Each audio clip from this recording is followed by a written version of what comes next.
Hello, BBN. Kentucky is gaining momentum for Tyran Stokes. Will he land on Pope's team? I think the Wildcats will beat Louisville. I want to hear your opinion. Let's go. And in the spotlight right now is Tyran Stokes, the highest-ranked talent in the country, and the centerpiece of a tight race between some of the biggest powers in American college basketball. Among them, the Kentucky Wildcats seem to be solidifying themselves as the most likely choice for the young star, an outcome that will be a monumental victory for Coach Mark Pope and his team. Stokes, whose name echoes through sports circles with the force of thunder, has narrowed his final list to 5 universities: Kentucky, Louisville, Oregon, Kansas, and USC.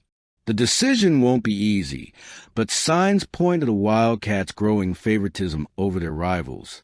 During an interview broadcast on ESPN2, the player was emphatic in stating that he doesn't plan to take any more official visits, preferring to focus his energies on the institutions already on his short list. With the announcement of this decision, the race for his signature intensified even more, and this is where Mark Pope's tactical skill and persuasive charm come into play.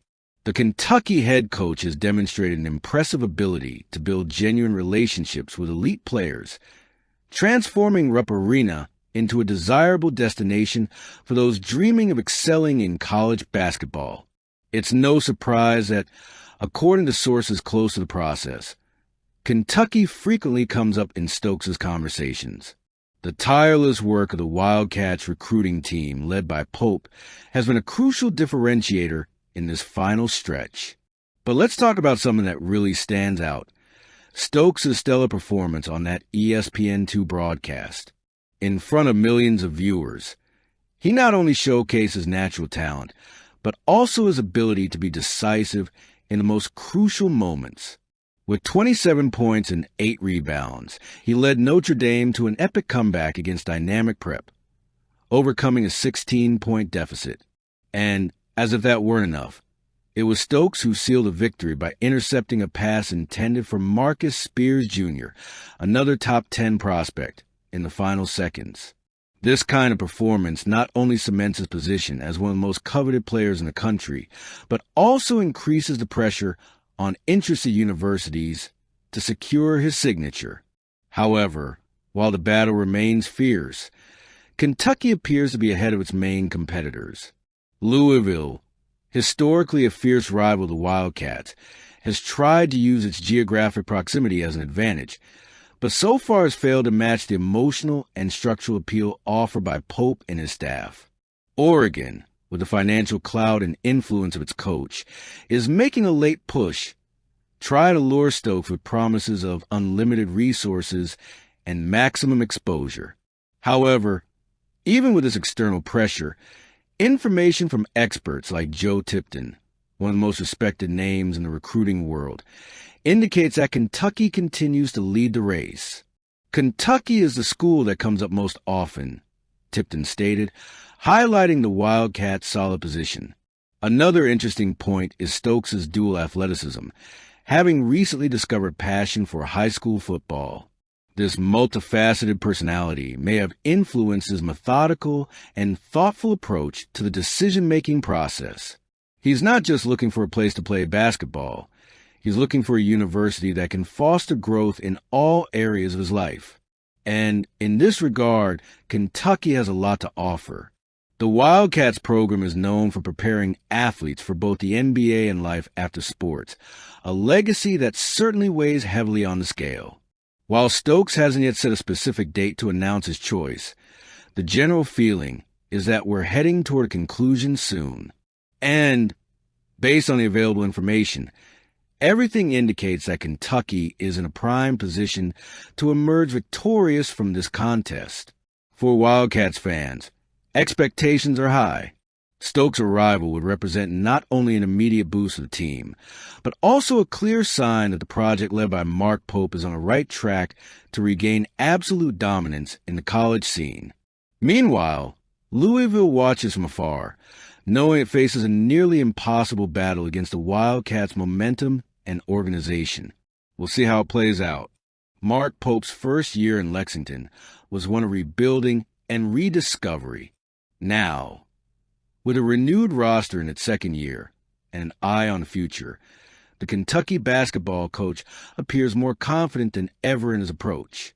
On Monday, he spoke to the press and made it clear that recruiting at Kentucky isn't a simple hunt for five-star prospects.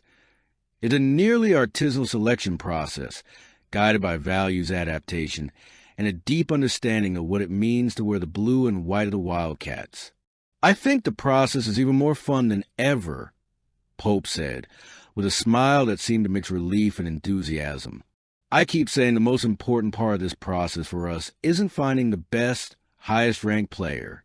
You'd be shocked how many times we end up giving up on each other." That sentence sums up what Kentucky is trying to build. Under Pope, the program doesn't just want talent. It wants fit. It wants players who understand the pressure and privilege of competing in Rupp Arena. The coach knows that for a group to flourish, it's not enough to collect rankings and promise. It needs to create an identity. The 2025-26 squad reflects this philosophy. Unlike the previous season, Kentucky now has a young core, with only 2 scholarship seniors and a foundation that can develop in the coming years. This transition from an experienced team to a group that will grow together is a bold move, but consistent with the long-term mindset Pope is implementing. He acknowledges, however, that the new landscape of college basketball, with the chamber agreement, the salary cap, and the NIL redefining rules, requires constant flexibility and adaptation. Once again, for the 4th year in a row, we're here saying that everything has changed, he said. Working with a salary cap is so new. We're modeling every day. It's complicated. Even with the difficulties, there's a palpable confidence in Pope. When he compares his current team to a beautiful Ferrari ready to go for a spin, it's not just a metaphor, it's a message of optimism. The coach believes he's built a solid foundation and that the talent is already in-house. The focus, for now, is on making the most of what he has while the next recruiting cycle takes its natural course. It's interesting to note how Pope speaks of the recruiting process not just as a professional task, but as a human experience. He emphasizes relationships, mutual understanding, and respect for each athlete's journey. The most important thing is that you know each other and understand what really motivates a player, and a player needs to understand what really drives a program, he said. The pressure for immediate results is enormous, but Pope has managed to transform recruiting into a more honest dialogue, a game of patience. He doesn't despair over rejections. He sees them as part of the process.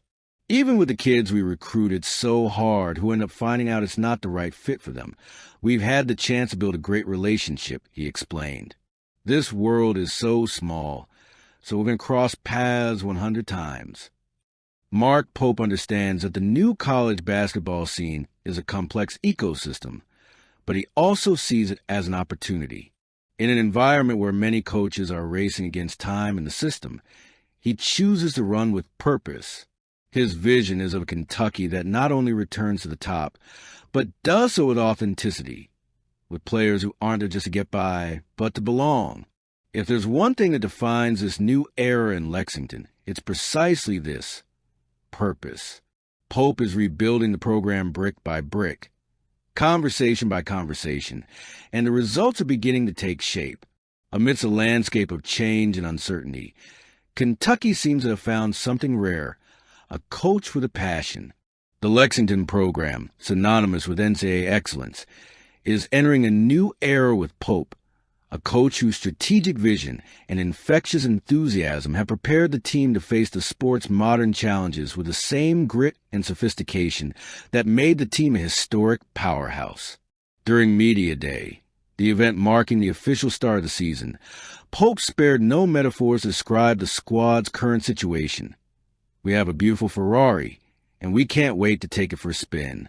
The phrase, at once poetic and assertive, encapsulates not only the coach's confidence, but also the state of maturity of an ambitious project that seeks to cement Kentucky as a leading player in this new era. The Ferrari's image, besides evoking speed and elegance, reflects the structural complexity facing college basketball today. With the implementation of revenue-sharing rules, a revolutionary milestone in college sports financing, the internal dynamics of teams have been profoundly altered. For Kentucky, this meant a monumental investment, estimated at up to $20 million, positioning the program as one of the best capitalized in the country. However, as Pope emphasized, navigating this new landscape is no simple task. "We're trying to figure it out," he said, referring to adapting to the new regulations and the salary cap imposed by the system. "It's very complicated. It's a completely new set of rules, and we're modeling everything day by day." This transparency about the challenges faced demonstrates that the coach sees more than just the glamour of the Ferrari, but also understands the care required to keep the machine running in perfect condition. Pope's optimism, however, isn't limited to rhetoric. He has good reason to be excited. Kentucky's current roster is a direct reflection of the meticulous strategy adopted by the athletics department, especially regarding nil agreements.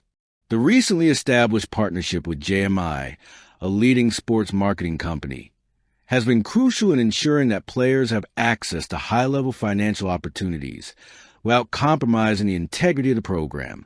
This model, combined with the generous budget allocated to men's basketball, approximately 45% of the total allocated to revenue sharing, according to some reports, allows Kentucky to continue attracting elite talent, maintaining its prominent position in the NCAA's competitive landscape. If the current season already promises to be exciting, the future looks even brighter. Kentucky is in a prime position in the race for high-caliber recruits for the 2026 class, with official visits scheduled for stars like Darren Rippey Jr., Ethan Taylor, Josh Irving, and Jordan Smith Jr. Perhaps the biggest prize, however, is Tyran Stokes, considered the nation's #1 player. With Kentucky among the 5 finalists to receive his commitment, the possibility of further strengthening the roster puts the program in an enviable position. And once again, the Ferrari metaphor perfectly echoes this reality. Just as a sports car needs premium fuel to reach its full potential, Kentucky is ensuring its engines are fueled with the best resources available. Another relevant point highlighted by Pope was the transition to the new revenue-sharing model, which will take effect next academic year. With a $20.6 million overall cap for all sports and a 4% annual increase, schools will need to manage their budgets wisely. The vast majority of schools, including Kentucky, will follow the chamber agreement, which distributes funds proportionally among sports. In the case of men's basketball, the share will be 15% of the total, or approximately $3.08 million. While these figures may seem modest compared to the astronomical sums of football, they represent a significant step forward for the financial stability of programs. Most importantly, this structure allows Kentucky to continue investing in its infrastructure and athletes, ensuring that the Ferrari continues to shine on the track. Observing Pope's speech and the program's initiatives, it's clear that Kentucky isn't just reacting to the changes imposed by the NCAA. It's leading the way, and that future could be very promising. Comment,